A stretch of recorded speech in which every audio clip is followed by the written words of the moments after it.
In this tutorial, we're still focusing on the clinical supervisor. We're now actually really going to deal with the meat of emotional competence, and I'm going to explain a little bit by what we mean with that. So when we started off, we talked about these higher order qualities. Remember our agency, reliability, integrity, compassion, generosity. How do we teach these qualities? And one of the questions that we don't have an answer to this question, and this is something that I'll be taking into my PhD, is that when we say somebody is reliable and compassionate or they're tolerant, are we talking about a personality trait? Is this something that you are born with? Are we talking about a competency? So this is you learn how to be reliable. Somebody teaches you how to be reliable through whatever way.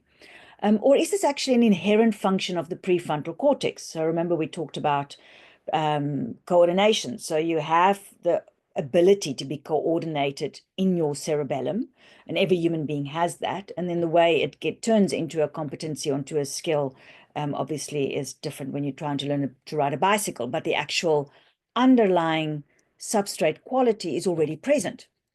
We don't know. This becomes an important part of training.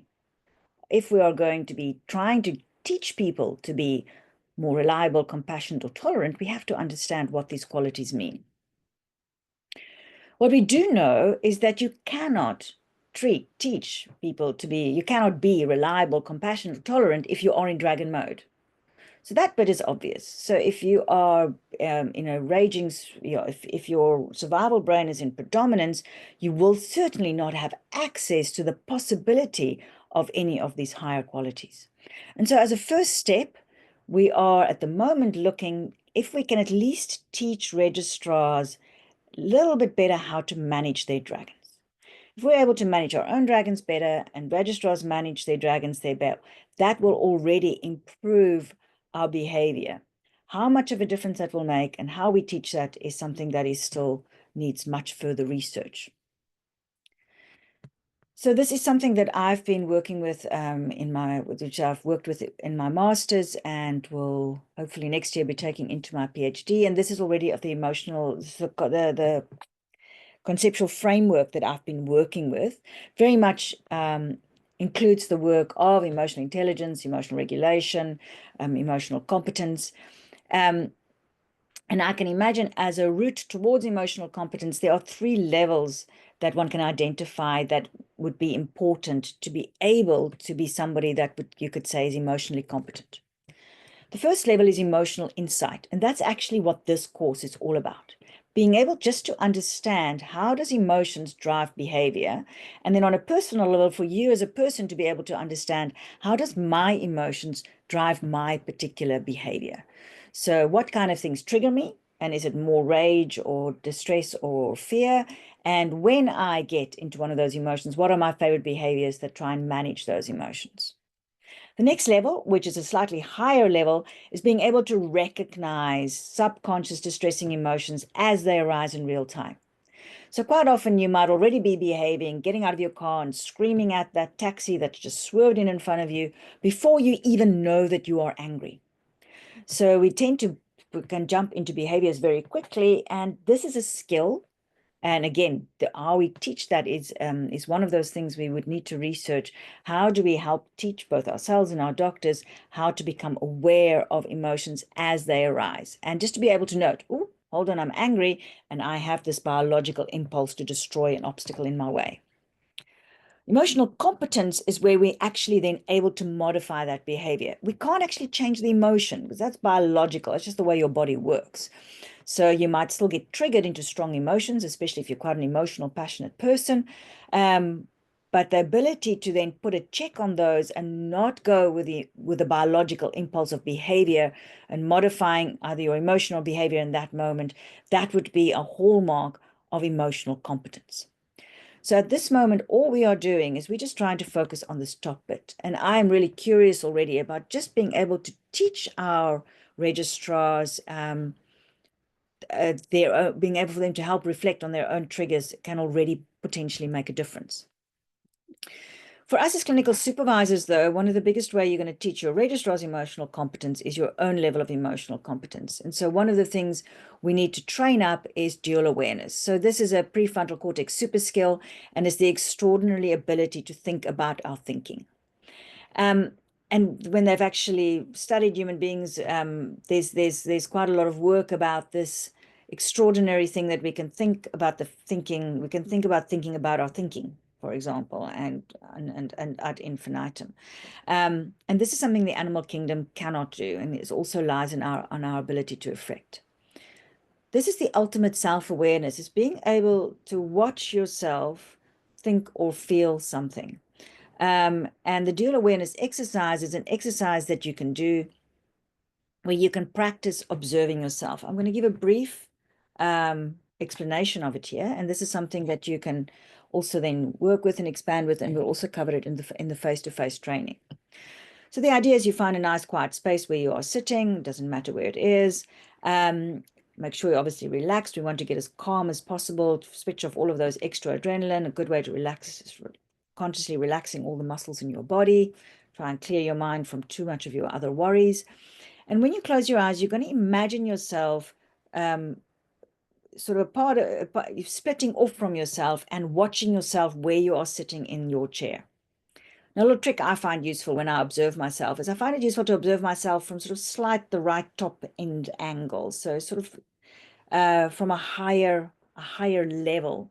And so I imagine myself sitting on a little magic carpet. You can have whatever little vehicle you want to sit in, hovering, you can have a little drone, and looking at yourself from maybe in the beginning, 0.5 meter, 1 meter away. And when you do this, you're going to imagine yourself within a larger context. You can either do it within the context of time. So you can see yourself and you can imagine yourself in terms of what age you are at the moment, where you grew up, your life biography up to now, major things that has happened to you, how you've now where you are in terms of your age development, and also then sort of looking into the future, the plans you have for the future, or where you think you're going to go. You're watching yourself within the whole context of a large lifespan. The other way you can observe yourself is to observe yourself in terms of context and space. So you can imagine yourself sitting within this room, and then imagine who the people are that you are connected to, the place that you are living, a little bit larger, the village or the town that you are in, or the suburb, maybe even going back larger and turning and thinking of both the province, the country, the continent, etc. And all of that gives you the possibility, when you do that, that you start seeing yourself not as like the center of your own universe, but yourself within the context of this larger world that we live in.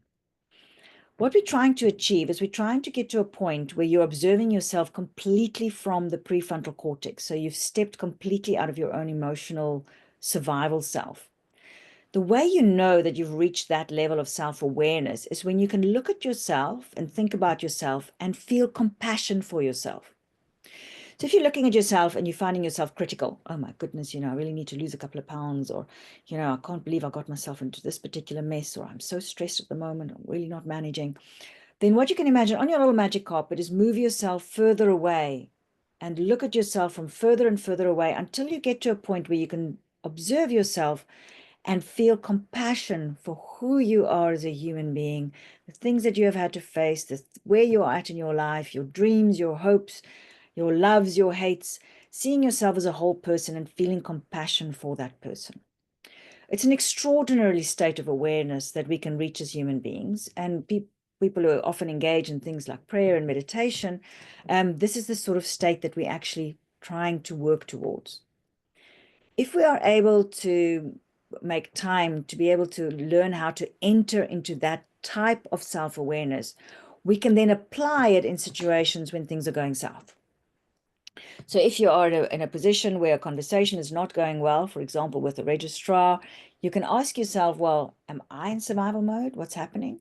Or maybe is this other patient in survival mode? And being able to watch yourself in from that sort of self-awareness of having compassion for both yourself and this other person can give you the possibility to remember, hold on, I cannot fight fire with fire. My dragon is not going to solve the situation. It's just going to make things worse. And just being able to start becoming aware of behaviors before they happen. So the next thing is, now if we get to the level of emotional competence, so we work slowly building more and more awareness through our lives. But now how do you actually manage this? So say you've been on the road that, well, let's use a registrar as an example. You registrar has behaved in a way that really got you, you've just flown into a temper. In that moment, it's not very easy to just say, oh, no, I'm just going to be calm. I'm not going to be angry. Because remember, survival mode is a physiological reality. You have a lot of adrenaline in your system, and that adrenaline system is driving that emotion and is driving that desire to destroy that obstacle in your way, which is unfortunately at that moment, that poor little registrar in front of you. So what we're trying to actually do is physiologically address the stress cycle. So you all remember the stress cycle. This is what we tell people when they have panic attacks. You have feeling a threat. It's going to wake up your survival brain. That's going to make lots of adrenaline. You have this fight-flight behaviors that comes in, and all of this creates physiological changes. Your blood pressure is going to go up. Your heart rate's going to go up. Your muscles are going to go tense as you're trying to get ready to either fight or flight, flee. And very important, your body you will have create a whole lot of irrational thoughts that sort of accompanying this emotion to try and now solve this particular scenario. And quite often these thoughts will create even more threat, and now round and round the merry circle you go. So classically, the panic attack, I'm feeling panicked, my body starts feeling very unpleasant. Oh my goodness, am I having a heart attack? Creates more adrenaline, and round we go. So if you want to try and break this cycle, there's sort of two major ways you can do it. The one is to try and actually disrupt the feedback cycle. So the physiological changes, your muscles tensing up, lets your adrenal glands know that you are still stressed. And of course, these irrational thoughts creates more triggers for your adrenal gland. So to be able to interrupt the physiological changes, you can do anything that can manage that biofeedback. So I think all of you has been through the classic relaxation exercises that you might do. And quite often these are taught by psychologists, but finding a way to focus that body. The other thing is being able to actually quiet the mind itself through mindfulness, through prayer. Mindfulness is very powerful as a way to bring yourself focusing very powerfully on something in the present so that you don't end up thinking about all these other things that is driving the cycle. A nice little exercise that is recommended by Shajat Chamin is he calls it the PQ exercise, the positive intelligence exercise, is, and you can do this anywhere, is rubbing together your thumb and your forefinger and rubbing them together until you can feel your fingerprints. So you can actually feel those little grooves on your finger. And that's a way to bring you into a very strong sensory experience, but without you having to actually even leave the meeting. Taking a few good breaths. Also, that's focusing on that breath, relaxing the body, and that actually reduces your adrenaline, and hopefully you get your brain back.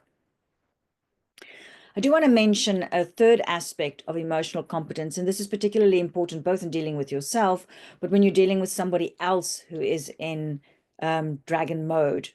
And there's a particular superpower that we get when our higher self is present. So when our best self is present, and this particular one is called compassion. So remember we talked about the dual awareness exercise, and when you start feeling compassion for yourself.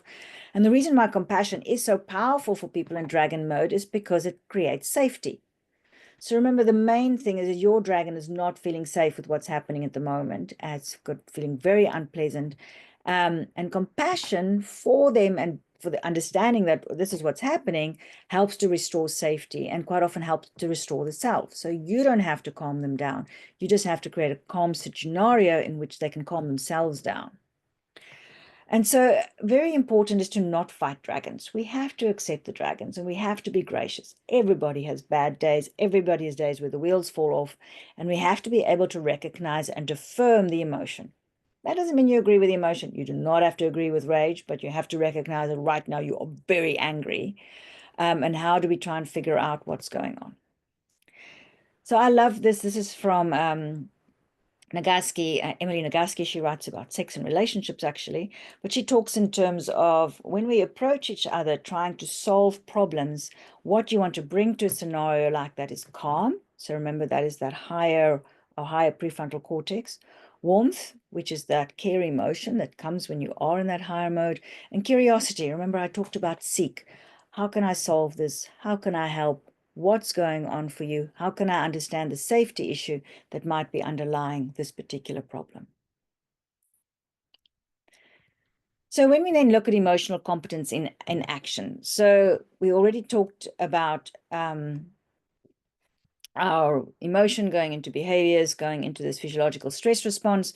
Our first thing is training this dual awareness, becoming more and more aware of what emotions we tend to and trigger into and what triggers those emotions, learning how to then control these behaviors that are wanting to follow these particular emotions, managing the stress that we are experiencing to actually break this physiological stress response, and hopefully being able to reach back to our higher level authentic self once all of this adrenaline has calmed down, where we can then use various master skills. We'll cover one called appreciative inquiry, as well as some of the feedback tools, is amazing skills that we can then use when we're in this higher level to actually manage for example, a very difficult scenario.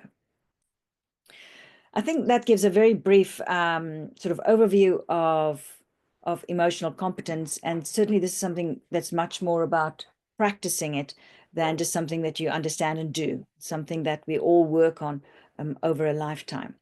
I do have a Master Your Dragon sort of series of videos. It's very similar to this, but in probably a little bit more detail, which you're also welcome to look at if you want to explore these things further.